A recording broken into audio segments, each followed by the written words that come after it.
Bueno, buenas noches. Vamos a terminar de considerar los viernes la carta a Santiago, la carta de Santiago, y la va a concluir el domingo Pablo. Vamos a leer el capítulo 5 desde el versículo 7 en adelante y luego oramos. A ver, espero que todos lo tengan.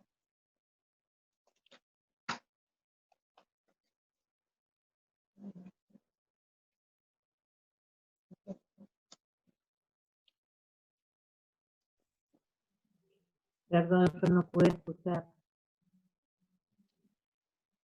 Bueno, leemos entonces la carta de Santiago, capítulo 5, desde el versículo 7. Por tanto, hermanos, tened paciencia hasta la venida del Señor. Mirad cómo el labrador espera el precioso fruto de la tierra, aguardando con paciencia hasta que reciba la lluvia temprana y la tardía. Tened también vosotros paciencia y afirmad vuestros corazones, porque la venida del Señor se acerca. Hermanos, no os quejéis unos contra otros para que no seáis condenados. He aquí el juez está delante de la puerta. Hermanos míos, tomad como ejemplo de aflicción y de paciencia a los profetas que hablaron en nombre del Señor. Versículo 11. He aquí tenemos por bienaventurados a los que sufren. Habéis oído de la paciencia de Job y habéis visto el fin del Señor, que el Señor es muy misericordioso y compasivo. Pero sobre todo, hermanos míos, no juréis ni por el cielo, ni por la tierra, ni por ningún otro juramento, sino que vuestro sí sea sí y vuestro no sea no, para que no caigáis en condenación. ¿Está alguno entre vosotros afligido? Haga oración. ¿Está alguno alegre? Cante alabanza. ¿Está alguno enfermo entre vosotros? Llame a los ancianos de la iglesia y oren por él, ungiéndole con aceite en el nombre del Señor. Y la oración de fe salvará al enfermo, y el Señor lo levantará. Y si hubiera cometido pecado, le serán perdonados. Confesaos vuestras ofensas unos a otros y orad unos por otros para que seáis sanados. La oración eficaz del justo puede mucho. Elías era hombre sujeto a pasiones semejantes a las nuestras y oró fervientemente para que no lloviese, y no llovió sobre la tierra por 3 años y 6 meses. Y otra vez oró, y el cielo dio lluvia y la tierra produjo fruto. Versículo 19.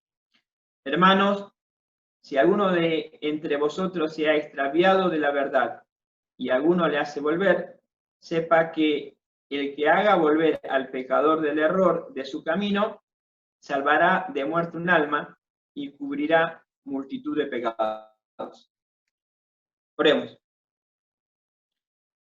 Dios, te damos gracias por este tiempo y oramos a ti en especial por entender tu palabra. Señor, que a cada corazón traigas la enseñanza necesaria para la edificación, la corrección y el crecimiento espiritual. Señor, bendice este tiempo. Necesitamos que nos hables. Necesitamos de ti como cada día.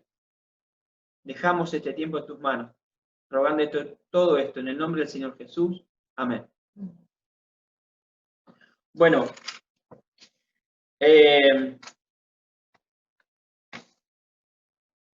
sin duda que hay muchísima enseñanza y variados temas en todos estos 13 versículos, por lo cual, y siguiendo la sugerencia de quien dividió así la carta, vamos a por lo menos tener 2 o 3 enseñanzas como para poder edificarnos, aprender y tratar de poner en práctica. La lectura comenzamos con 2 palabras que unen al pasaje anterior, porque dice por tanto. Por tanto es por lo que venía hablando. Espero que tengamos presente el mensaje anterior de Gustavo, que hablaba en el capítulo 4 y 5 que habló, y por ejemplo en el capítulo 4, desde el versículo 13, hablaba a los que hacían programas y planificaban todo y no tenían en cuenta la voluntad de Dios o los tiempos de Dios. Después en el capítulo 5, desde el versículo 1, Gustavo nos hablaba diciendo que era muy probable que le estuviera hablando a ricos para que los creyentes escucharan. Espero que se acuerden de eso y la enseñanza que dio. Entonces, cuando dice por tanto, es teniendo en cuenta todo lo dicho anteriormente, ahora Santiago empieza a retomar, digamos, de alguna manera, la enseñanza hacia los cristianos, a los que iba dirigido a la carta, ya no a los ricos, sino a los cristianos.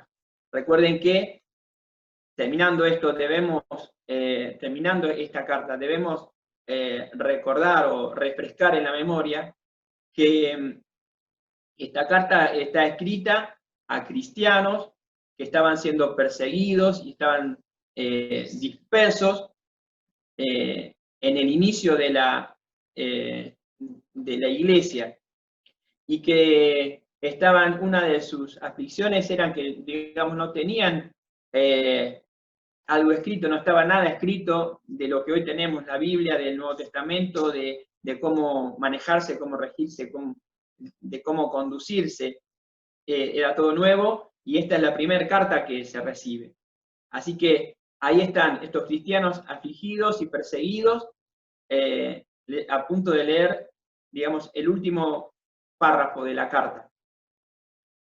Después de decir, por tanto, hay una de las frases que me gustaría que tengamos en cuenta. Dice, tener paciencia hasta la venida del Señor.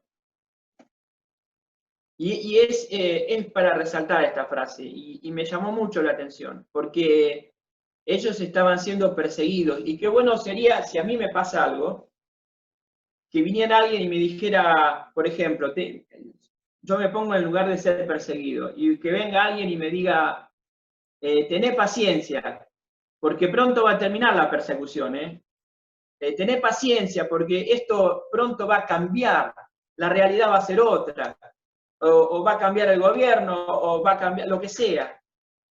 Pero no, acá lo llamativo es que le dice, tener paciencia, miren lo que dice, tener paciencia hasta la venida del Señor. En Mateo, bueno, el Señor en los evangelios decía que el día de la venida del Señor nadie lo sabía sino el Padre.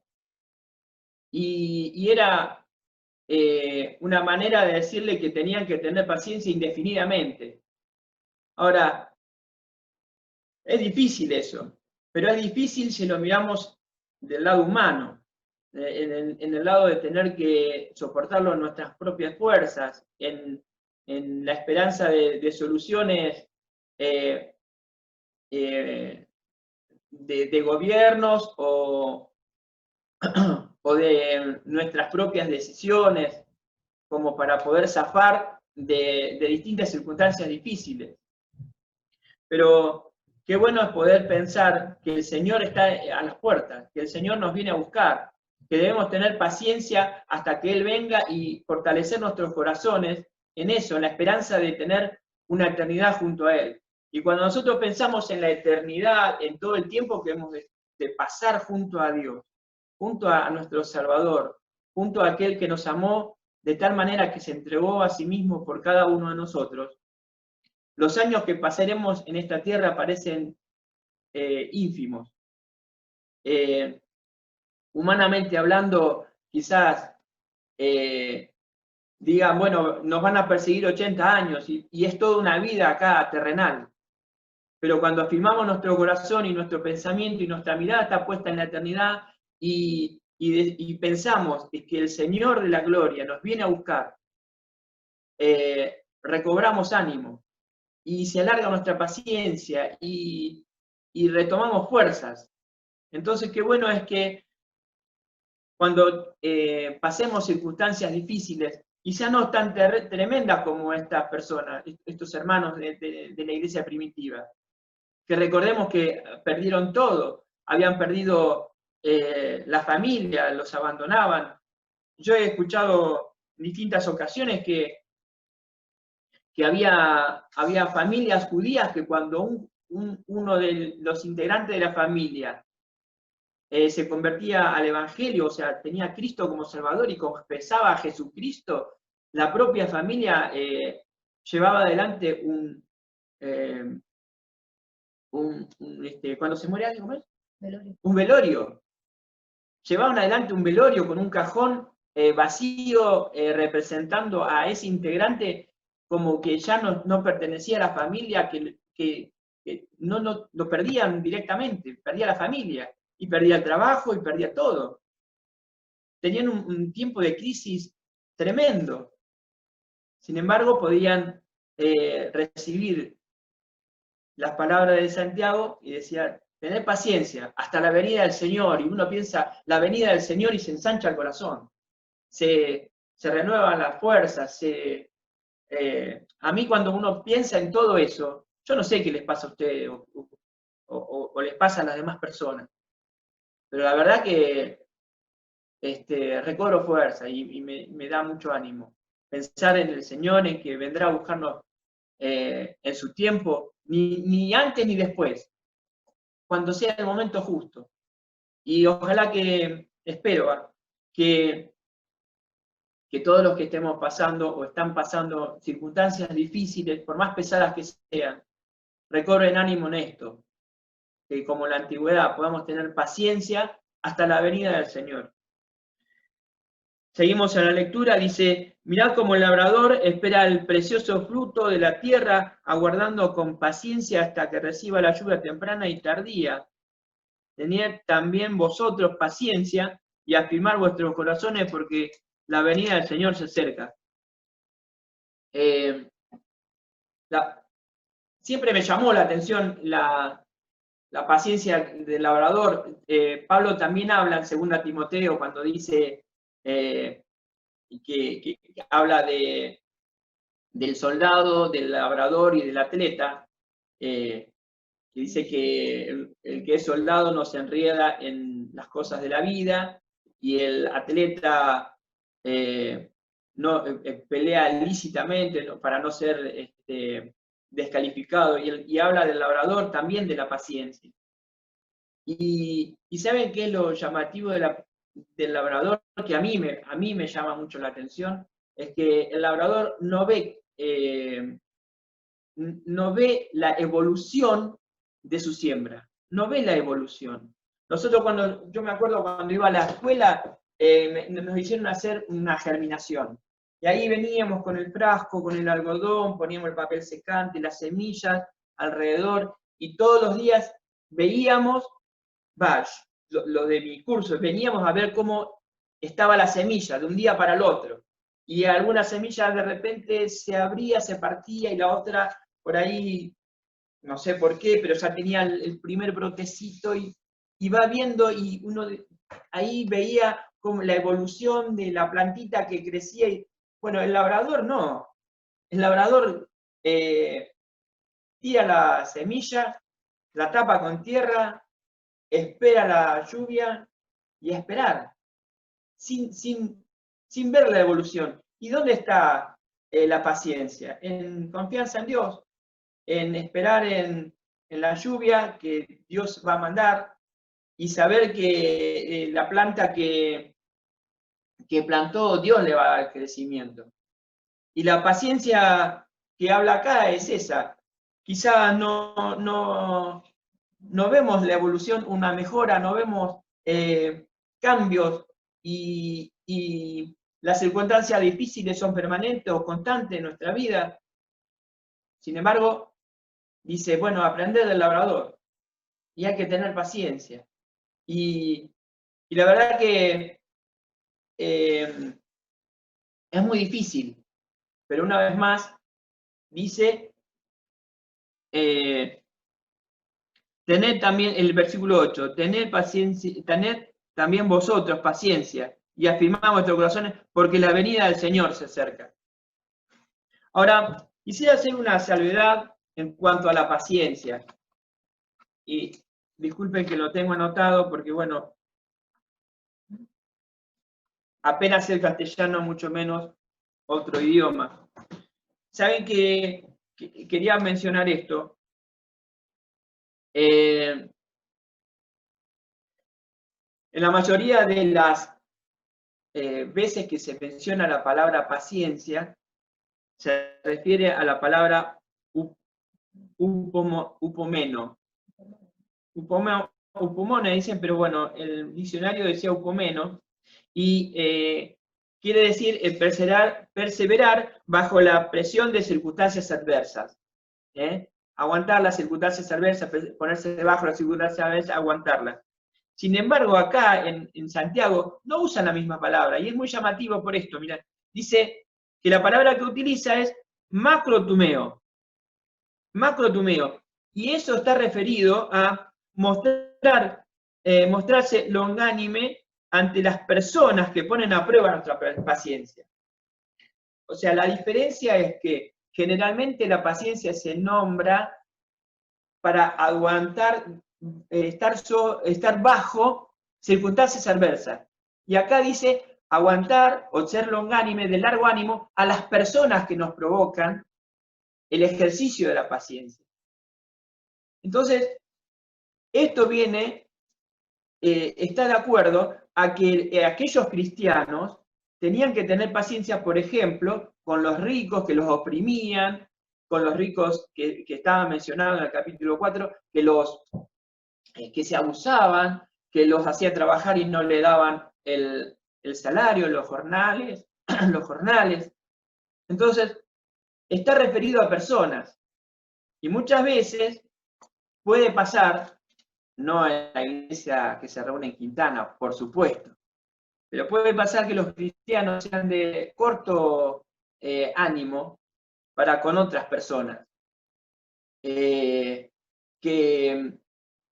generalmente por ahí hay cristianos que al primer desencuentro arman un problema muy grande o tienen la facilidad de decir, no les voy a dejar pasar una, o están siempre alerta o quisquillosos a cualquier situación que los incomode para saltar, como a veces se decía, como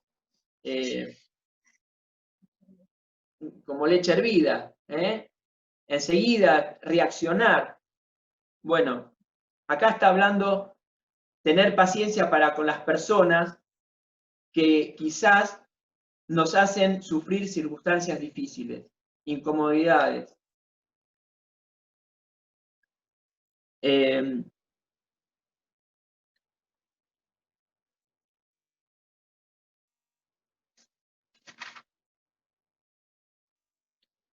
Otra de las cosas que quería mencionar es que dice en el versículo 8 también, dice, tened también vosotros paciencia y afirmad vuestros corazones, porque la venida del Señor se acerca. Me gustaría que podamos leer también un pasaje, un versículo en Romanos, capítulo 13.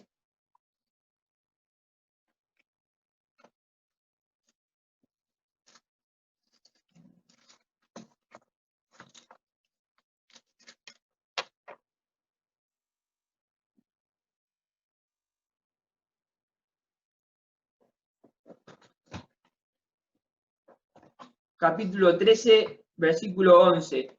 El contexto del pasaje es desde el versículo 12 en los deberes cristianos. y manda un montón de cosas para hacer, de comportamientos cristianos, el apóstol Pablo. En el capítulo 13 dice someterse a las autoridades, y enseña un montón de cosas. Y el versículo 11 dice, y esto conociendo el tiempo, que es hora de levantaros del sueño, porque ahora está más cerca de nosotros nuestra salvación que cuando creímos. Y también está hablando de que está cada vez más cerca la venida del Señor. Y esto fue escrito al principio de la iglesia, hace 1900 años, un poco más. Y ellos ya tenían este pensamiento de que la venida del Señor está cerca, de que el Señor llega en cualquier momento. Y yo me pregunto, ¿qué de nosotros, que ya pasaron más de 1900 años, si está más cerca o no la salvación que cuando creímos? De aquel momento que cuando entendimos que nuestro pecado nos condenaba, que no teníamos ninguna solución que podíamos hacer nosotros, que entendimos que el amor de Dios hizo que entregara a su Hijo Jesucristo para salvarnos, entendimos que la muerte de Jesucristo y su resurrección es lo que nos puede dar vida, y aceptamos a Cristo como Salvador. Desde ese momento a hoy, está más cerca nuestra salvación, está más cerca la venida del Señor. Cada día se acerca más. ¿Y cómo reaccionamos a esto? ¿Cómo reaccionamos ante las circunstancias difíciles? Y yo pensaba en las circunstancias difíciles, las contrariedades, y quisiera que tengamos en cuenta 3 circunstancias difíciles. Y a ver cuál de las 3 aplica a nuestra vida y cuál de las 3 las tenemos en cuenta. Una de las circunstancias difíciles o las contrariedades puede ser una prueba de Dios. Sin duda, hay gente, hay hermanos que dicen siempre que cuanto más en comunión con Dios estás, más tenés que tener cuidado porque algo te va a pasar, porque Dios va a probar tu paciencia, tu fe, tu dependencia de Dios. Entonces, puede haber cosas que como cristianos nosotros, aquí más adelante va a mencionar el ejemplo de Job, que hacía sacrificios hasta por si sus hijos pecaban. Sin embargo, Dios permitió una calamidad en su vida, ¿no? Entonces, puede ser que pasemos circunstancias difíciles porque Dios permite y Dios nos quiere moldear, Dios quiere trabajar en nuestra vida, en nuestra paciencia, en nuestra dependencia. También podemos pasar circunstancias difíciles por malas decisiones, por no seguir los consejos de Dios, por comportarnos en forma pecaminosa. A ver, un ejemplo claro es si yo que trabajo le cobro de más mercadería a todos mis clientes y mis clientes se me empiezan a recriminar y a hacer descuentos y encima algunos me dejan de comprar, yo no puedo decir que estoy sufriendo porque Dios me está probando. La verdad que soy un chorro y voy a sufrir las consecuencias de mis malas decisiones y mis malas actitudes y de mi mal manejo. Entonces, cuidado, cuáles son las circunstancias difíciles o los momentos de contrariedades que estoy pasando. Y otra es la tristeza que genera la palabra de Dios o que genera Dios en mi vida. Y hay un versículo que quisiera que leamos.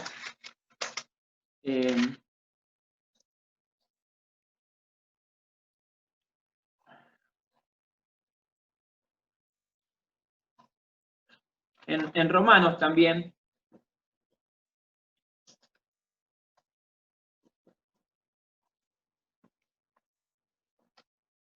A ver si es en Romanos capítulo... ¿eh? Ya les voy a confirmar.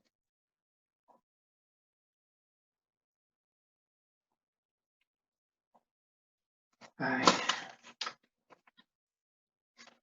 Disculpen que se me traspapeló la anotación. Lo que pasa es que hablé y no...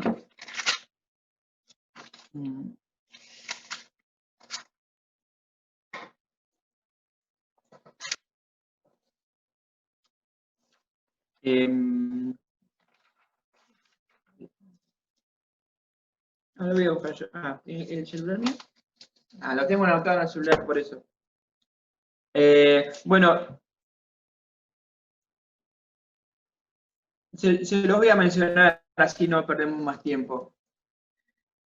El versículo dice, si alguno se acuerda del versículo y quiere hacer una seña, decírmelo, pero dice así, que la tristeza, según Dios, produce arrepentimiento.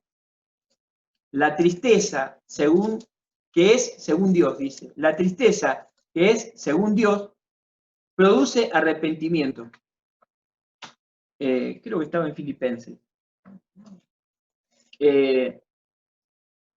A veces yo me ponía a pensar, ¿no? La tristeza que es según Dios, la tristeza que produce Dios.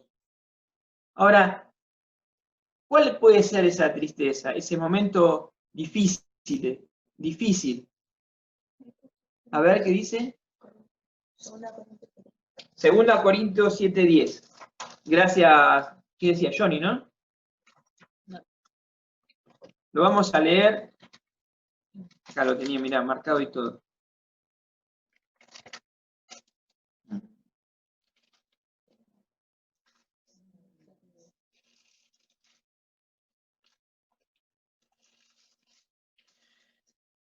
Dice, porque la tristeza que es según Dios produce arrepentimiento para salvación. No está hablando de salvación, porque acá le está hablando a cristianos también. No está hablando de la salvación del alma, sino arrepentimiento para salvación de dificultades y de momentos difíciles. Entonces, el momento difícil que podemos pasar por la tristeza que es según Dios es que la palabra de Dios nos muestre nuestro error. Que Dios nos hable a través de una oración o de una canción o de un mensaje y que nosotros entendamos nuestro error y hablemos con Dios y no podamos seguir y decir, Dios, esto está mal, esto tengo que cambiar, esto no puede seguir así. Y yo me pregunto, ¿cuánto hace que Dios no produce tristeza en tu corazón? ¿Cuánto hace que escuchás un mensaje, que leo la Biblia y sigo como si nada? ¿Cuánto hace que Dios no toca tu sentimiento? No produce tristeza por el vecino que todavía no le hablaste, por aquel error que todavía no cambiaste, o por eso que tenés que mejorar. Y es muy difícil seguir esto.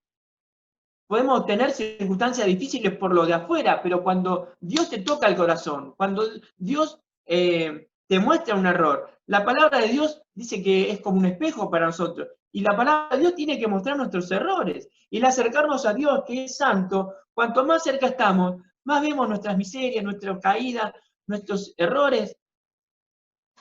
Y eso tiene que provocar algo en nosotros. Tiene que haber una reacción, tiene que haber un cambio, tiene que haber una evolución, un crecimiento.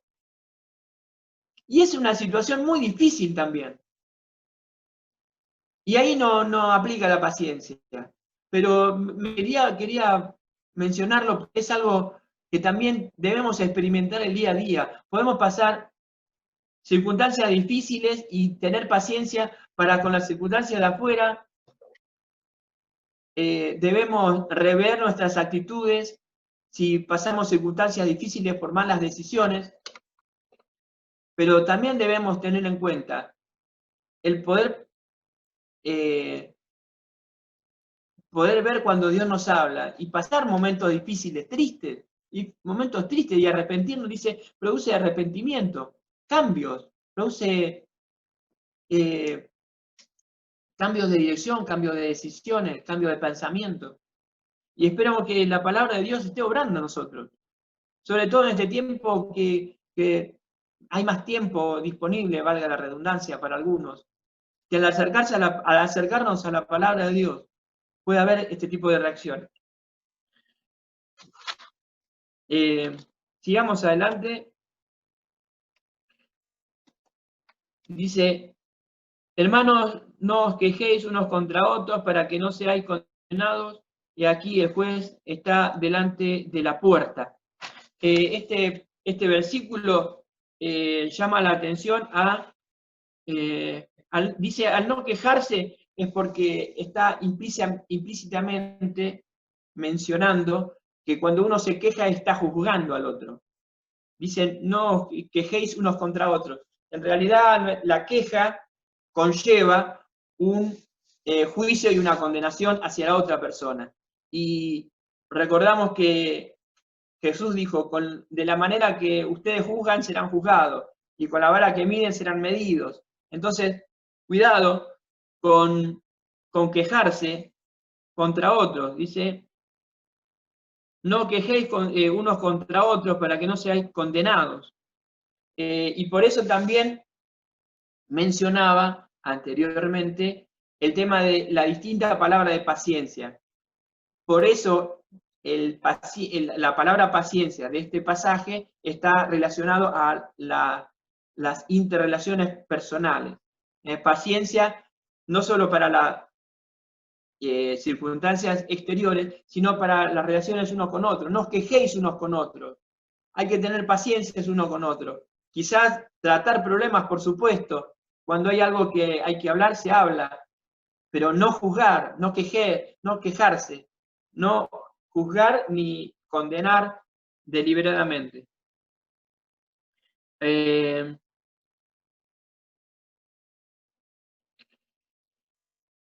Versículo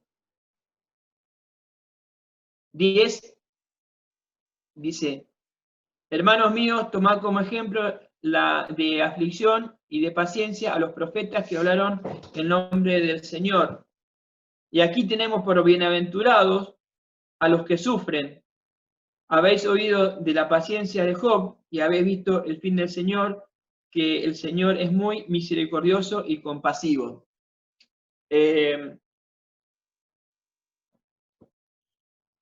Sin duda que el ejemplo máximo de paciencia quizás sea el de Job. Bueno, el ejemplo máximo de todo es el Señor, está claro. Perdón por haber dicho de Job, pero entre las personas 100% humanas y no Dios, Job está, si no es el número uno, está en el podio. Y menciona cómo terminó. En ningún momento el libro de Job dice que se quejó contra Dios ni resistió a lo que de Dios venía. En un versículo dice, Dios dio, Dios quitó, sea el nombre de Dios bendito. Y nosotros vemos lo que sufrió Job en el libro de Job. En un momento tenía todo lo que humanamente se puede ambicionar o se puede esperar. Una familia que estaba reunida, hablaban de que tenían un banquete, se ve que sería el cumpleaños de alguno, y él estaba invitado, o sea, sus hijos tenían ganas de estar con él, sus hijos le hacían partícipes de las celebraciones, una familia que estaban unidos y lo tenían en cuenta, y él podía disfrutar de los momentos alegres de la familia. Tenía bienes de todo tipo, de animales, tenía campos, tenía todo. Y en un momento, uno tras otro, los mensajeros vinieron llegando y perdió todo de un momento para el otro. y sin embargo él fue paciente sabiendo de que todo provenía de Dios, y Dios dio, Dios quitó, sea el nombre de Dios bendito. No sé cómo estarán ustedes, yo estoy muy lejos de esto, y si el ejemplo está de Job es para que lo podamos seguir y que podamos aprender.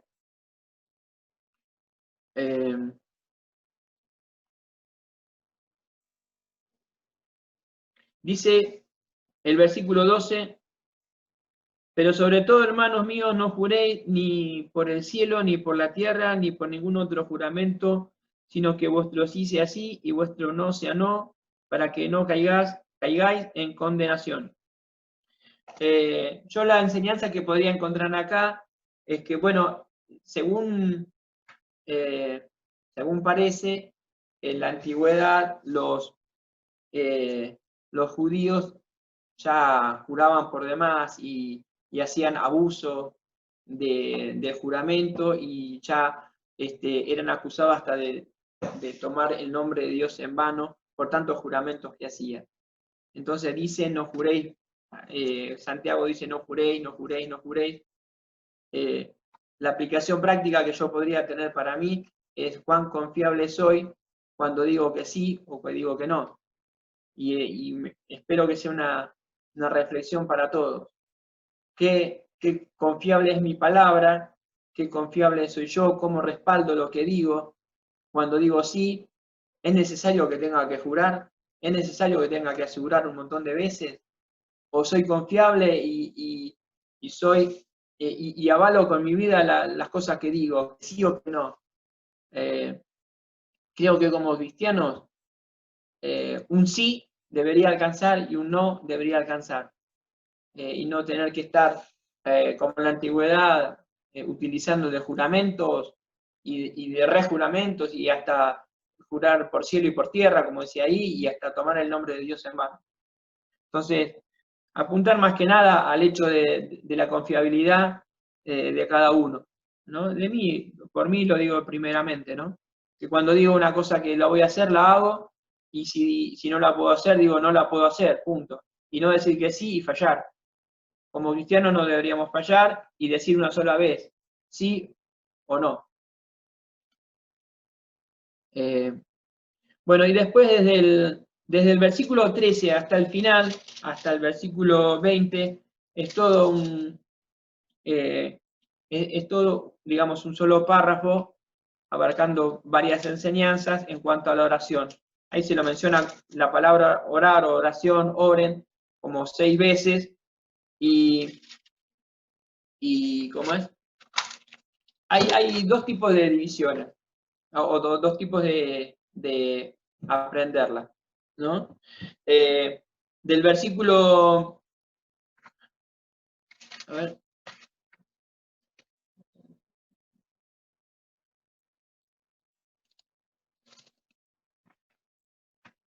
acá, el versículo 14, podría estar mencionándose la necesidad de oración. El 15 y el 16 hablan de la eficacia de la oración, y el 17 y 18 habla del ejemplo de la eficacia de la oración. Y otra es ver la distintas clases de oración que están mencionadas. Por ejemplo, está mencionada la oración en tiempos de aflicción, la oración de fe, la oración eficaz, la oración ferviente, la oración de intercesión y la oración constante. La realidad es que la enseñanza de la oración hace que, la enseñanza que hay es que a mí me gustaría ver la necesidad, la eficacia y el ejemplo. Después cada uno en particular puede estar leyendo y ver los otros 6 puntos, considerando cada una de las veces que se menciona la palabra orar, en qué contexto se la menciona. El versículo 13 entonces dice, ¿está alguno entre vosotros afligido? A oración. ¿Está alguno alegre? Cante alabanza. Es reconocer a Dios en cada una de las circunstancias. Cuando estamos afligidos, poder acudir a Él. Como un niño cuando tiene un problema va a su padre, que es el de mayor confianza, al que le pide todas las cosas. Un hijo va a su padre esperando encontrar la solución. Confía en que lo va a estar ayudando de la mejor manera. Bueno, así debemos nosotros acudir a Dios en oración en cualquier circunstancia difícil, teniendo necesidad de orar.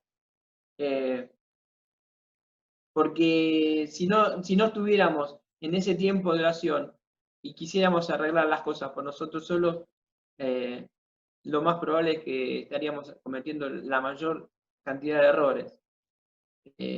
Porque quizás en circunstancias difíciles tomemos malas decisiones o estemos invirtiendo tiempo en solucionar problemas y quizás Dios no es el tiempo para solucionarlo y debemos ejercitar la paciencia y no malgastar fuerzas en solucionar problemas que debemos dejárselo a Dios.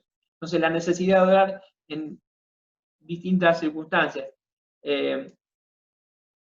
La eficacia de la oración está reflejada del versículo 14 y 15, cuando dice que si alguno está enfermo entre vosotros, llame a los ancianos de la iglesia y oren por él, ungiéndole con aceite en el nombre del Señor, y la oración de fe salvará al enfermo. Lo que quería mencionar acá es que el tema de la oración de fe no es una fórmula mágica, no es como 2 más 2, 4, sino que está aplicada la fe de la oración y la fe del que pide oración. Y en todo, a pesar de eso, está la voluntad de Dios.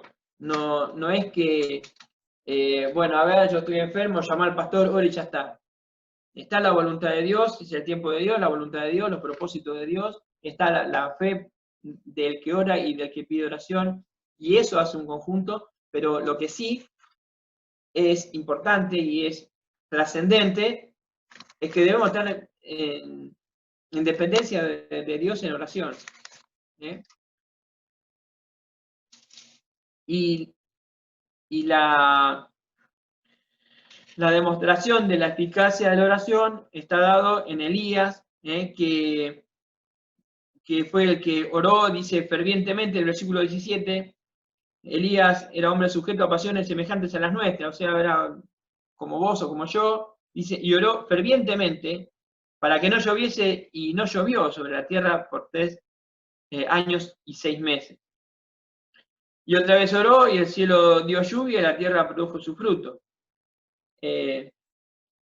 Sin duda que hay, aparte de esta, prueba suficiente en la palabra de Dios, donde la demostración de la eficacia de la fe es real. Y Dios siempre responde y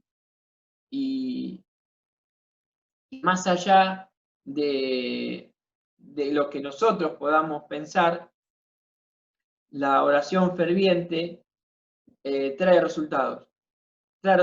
Y es necesario orar fervientemente y ¿cómo es? Y con fe. Y por último, el versículo 19 dice, hermanos, si alguno de vosotros se ha extraviado de la verdad y alguno le hace volver, sepa que el que hace volver al pecador del error de su camino, salvará de muerte un alma y cubrirá multitud de pecados. Lo que quería mencionar en este versículo es que,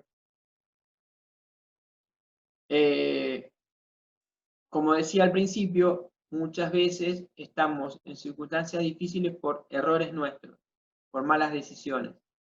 Y tanto puede llegar a ser los errores que cometemos que nos podemos llegar a desviar del camino y estar transitando caminos que no están en la voluntad de Dios, que no son de hijos de Dios, que no tienen nada que ver con una vida cristiana, y dice,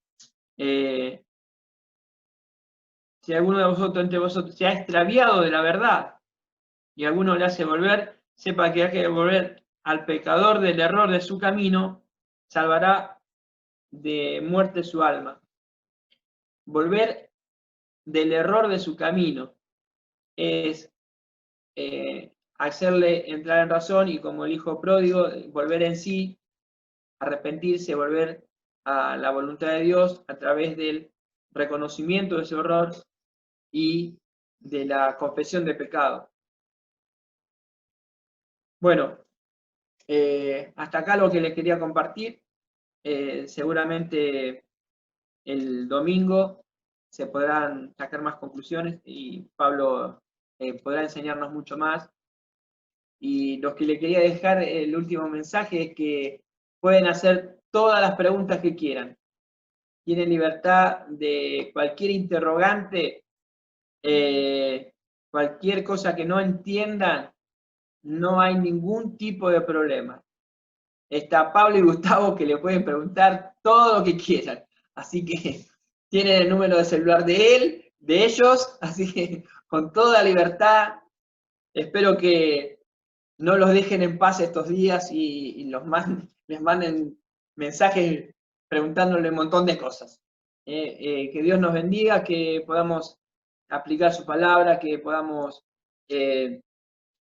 lo poquito que podamos haber aprendido, que pueda servir para nuestro crecimiento y madurez y para nuestra vida cristiana. Que el Señor nos bendiga.